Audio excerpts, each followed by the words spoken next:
जय श्री कृष्ण, राधे राधे। आओ बेना, आज अपन जो भगवान भोलेनाथ का प्रदोष को उपास करा है, मंगल प्रदोष की, सोम प्रदोष की कहानी में पहले से नहीं जाने, आज मंगल प्रदोष की कहानी सुने। मंगल प्रदोष जो है शत्रु का विनाश के लिए करे जा रहे हैं। अपना जीवन में कभी कोई शत्रु उनको मतलब लगे कि भाई अपना जीवन में कोई शत्रुता है, या फिर अपना जीवन सफल बनाना के लिए, अपनी हर मनोकामना पूरी करना के लिए। वैसे तो भगवान का प्रदोष का जो उपास है वे अपनी हर मनोकामना पूरी करेगा। तो मंगल प्रदोष भी भगवान भोलेनाथ, अगर आप करा उपास तो भोलेनाथ रुद्र अवतार है हनुमान जी का। हनुमान जी जो है भगवान भोलेनाथ का रुद्र अवतार है। तो मंगल प्रदोष जो है वो मैंने समर्पित है। तो इसमें कहानी इस प्रकार रहा है कि एक गांव में बुढ़िया माई रहती है। तो वह हमेशा मतलब भगवान हनुमान जी की सेवा करनू, रोटो वोटो चढ़ानू, और मंगलवार को प्रदोष मतलब जो भी प्रदोष का उपास आता है वह सब प्रदोष करती है। पर वह हनुमान जी बहुत मानती है, हमेशा हनुमान जी की भक्ति करनू, मंगल प्रदोष को उपास करनू, और मंगलवार शनिवार हनुमान मतलब हमेशा हनुमान जी की सेवा करनू। तो वह मतलब हमेशा सेवा करती है। तो कोरबा क्या करती, मंगलवार के दिन न तो निपती घर में, देखो पहले का घर पक्का कच्चा रहता है तो निपता भी है, और लिपा पोती करता, मतलब गोबर उसानो करना यो काम करता, और जमीन भी नहीं खोदती। तो भगवान हनुमान जी सोचा कि चलो बोले आज नहीं आप बुढ़िया माई की परीक्षा लेवा, लेकिन भगवान भाव को मूको है। तो भगवान कहीं करियो बुढ़िया माई की परीक्षा लेने का है। बुढ़िया माई कहीं करती मंगलवार के दिन न तो कभी घर निपती और न कभी जमीन में खड्डो खोदती। तो गया बोले कि माई बोले बहुत कोई अटे बोले हनुमान जी को कोई भक्त है कि मालूम है कि बुढ़िया डोकरी हनुमान जी की बहुत बड़ी भक्त है। तो जाके पुकारा, बोले कोई हनुमान जी को भक्त है कहीं। तो माई एकदम बारे आया, बोले हाँ बोलो। तो बोले कि माई बहुत भूख लगी है, बोले तू सारे घर थोड़ा सा नींद दे, बोले और मतलब भोजन बना के खिला दे। तो बाकी हो के बोले देखो बोले आए नहीं भोजन भले जी लो, पर बोले मैं घर तो नहीं नीपू, बोले आज मंगलवार है, बोले मारो हनुमान जी को उपास है, न तो मैं जमीन में खड्डो खोदूँ और न मैं कि घर नीपूगी। तो बोले फिर एक काम कर, बोले क्योंकि जो छोरो हो एक ही छोरो हो बुढ़िया को, तो वो नाम तो मांग लिया। तो हनुमान जी कियो कि बोले चल ठीक है, बोले माई बोले भगवान तो देखो परीक्षा लेने आया।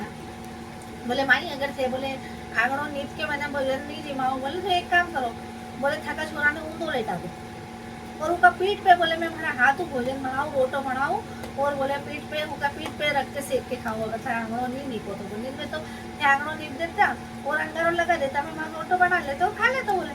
तो बुढ़िया माई ने बड़ो संकोच आया कि भाई देखो बोले ये साधु कैसा है, साधु का वेश में आया भगवान कि बोले मारो तो एक ही छोरो है, बोले को नाम नहीं, मैं तो भगवान का नाम पे रखे बोले, मंगलवार का दिन इनको जन्म हुआ है तो मैं इनको नाम भी मांग लिया करके रखे बोले। और बोले ये साधु जी ने देख लो, बोले मारो छोरा ने होंगे, पर अब कहीं करे बच्चन बेचारी हार चुकी थी, क्योंकि बाकी थी मैं बोले कहीं भी हो जा, मैं बोले आंगनों भी नहीं निकूँ और मैं खड्डों भी नहीं खोदूँ जमीन में। तो देखो बच्चन दी और नौकरी तो बहु ने उन्हें पूरा करना बहुत जरूरी हुई।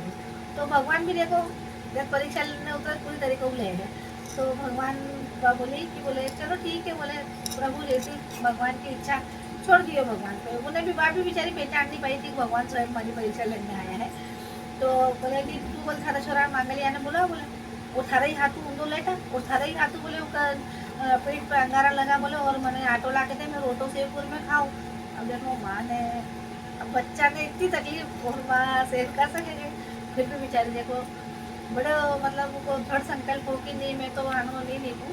तो देखो अब जो भगवान ने की इच्छा हुई वो हमारे बच्चा के साथ हुई। तो मैं तो भगवान भरोसे मांगलिया ने बुलाया, छोटो से छोरो हो बेचारो 12-13 साल को, उन्हें लेटा दियो और मैंने मतलब जो गोबरिया वगैरह ये कंधा वगैरह है ला दिया। छोरा ने फिर का बल सुला के और माँ खुद ही डरो लगा दियो, और मैंने आटो ला के दियो। हनुमान जी को रोटो बनायो, वो रोटो बना के मंगलिया का पीठ को रोटो सेक के हनुमान जी जब रोटो बना के और चूरमो कर लियो, चूरमो बना के जब भोग लगाने लगे।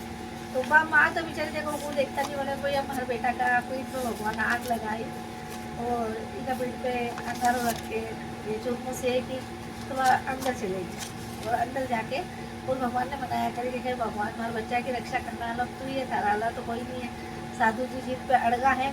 तब थे रहने भगवान और ताकि इच्छा भगवान भोलेनाथ को प्रदोष को उपास करती थी।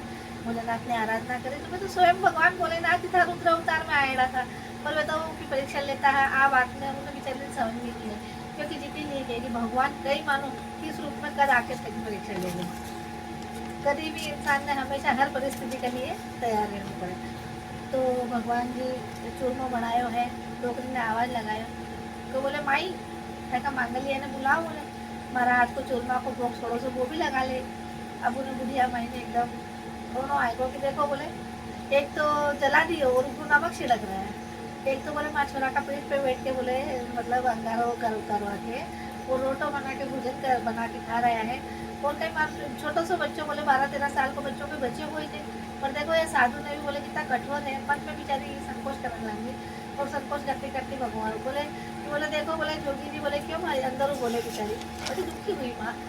तो बोले देखो, बोले जोगी जी ये क्यों हमारी परीक्षा ले रहा है, बोले एक तो बोले मेरे बेटा पीठ पे थे अंगारो कर रहा है, अब तो वो कहीं लिए हो ही नहीं जैसा मन पुकारना क्यों। तो बोले माई एक बार पुकारो तो, जब तक ठाकुर छोरो नहीं आई मैं भोजन नहीं करूँ। तो माँ ने एकदम कुछ बात समझ में आई बुढ़िया माई ने, तो अब पुकारी बोले मांगलिया आजा बेटा भोजन कर ले। तो मांगलिया बारू एकदम खिलतो खिलतो आई, खिलतो खिलतो आया माँ कर गया, बोले हाँ माँ भोजन बन हो। एकदम बड़ी खुश हुई बुढ़िया माई खुश हुई, आगे आई तो जोगी जी जो था स्वयं हनुमान जी साक्षात रूप लेके खड़ा हुआ है। और मांगलिया की माँ ने वरदान मतलब आशीर्वाद दियो है कि जैसे भगवान था कि दो माँ बेटा की जोड़ हमेशा अमर रखे। और जो भगवान भोलेनाथ का प्रदोष का उपास करी उनको मतलब भगवान भोलेनाथ को तो उन्हें आशीर्वाद मिली, साथे साथे हनुमान जी भी हमेशा उनका बच्चा की रक्षा करी। तो बुढ़िया माई ने जैसा हनुमान जी रुद्र अवतार में जो तुर्क मान लिया है, वैसा हर माँ ने हो जो हर माँ की बच्चा की भगवान रक्षा कर दो। इसी मनोकामना का साथ बोलो राधे राधे।